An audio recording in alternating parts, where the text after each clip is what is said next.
New living church रो विजय दिवस पालित नीलगिरी बालेश्वर जिला नीलगिरी ठारे थिबा न्यू लिविंग चर्च पक्षरु विजय दिवस आचार्य साधु सुंदर सिंह अध्यक्षतार महासमारोह पालित हो जाइछि। एही विजय दिवस पालन अवसर में ख्रीष्टीय धर्मीय भाई भौणी माने खजुरी डाल विभिन्न प्रकार फूल खंजिबा सहित खजुरी गछर कौल डाल पत्र ताहाकु शोभायात्रा धरी सहर परिक्रमा करथिले। शेषरे चर्च ठारे एकत्रित होई प्रार्थना सभा अनुष्ठित होइथिला। उक्त सभारे प्रभु जीशुंक विजय दिवस तात्पर्य उपरे उपस्थित अतिथि माने दिव्य संभाषण प्रतिपादन करथिले। मुख्य अतिथि भावे जोहन जोसेफ दास थिबा बेले मुख्य वक्ता भावे समरेंद्र परमाणिक, सम्मानित अतिथि भावे तपन कुमार दास, झुंपुरी बेहेरा, सपन कुमार गिरी, वासुदेव सिंह, सुरेश कुमार विश्वाल उपस्थित रही प्रभु विजय दिवस उपरे आलोकपात करथिले। शेषरे मधुसुंदर सिंह धन्यवाद अर्पण करथिले। नीलगिरी मनोज महांती रिपोर्ट, जनता एक्सप्रेस।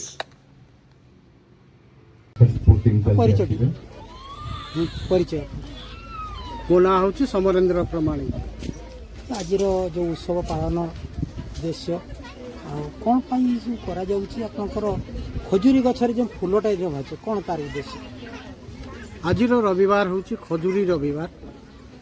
खजुरी पाम संडे यही दिन एपाई पालन करा जाए कारण जीशु ख्रीष्ट जेरूसालेम मंदिर को प्रवेश करते गोटे गध छुआ उपर बसिकी एवं रास्ता जाक लोक माने होसाना चित्कार करी यही खजुरी बाहुंगा रास्ता रे पकई एवं तांको संबर्धना करथिले एवं यह हूँ गोटे निदर्शन। मो ना आचार्य साधु सुंदर सिंह, मो न्यू लिविंग चर्च डायरेक्टर भाव काम करुँची एवं आज ये जो प्रोग्राम आज करा होची जो विजय उत्सव कौन विजय उत्सवटा कौन? प्रभु जीशु जगत को प्रेम करी स्वर्गरु से जगत को आसिले एवं ए मानव समाज को मुक्ति करिया पाई, मानव समाज को उद्धार करिया पाई से शैतान विरुद्ध रे युद्ध घोषणा करी आज जेरूसालेम सम्मुख रे विजय यात्रा घोषणा कले। से दिन एही दिन को यह एक विजयर उत्सव बोली प्रतिपादन करती। केवल जे इंडिया रे नुहे सारा पृथ्वी रे ए उत्सव प्रतिपादन करती। Thank you. परिचय जॉन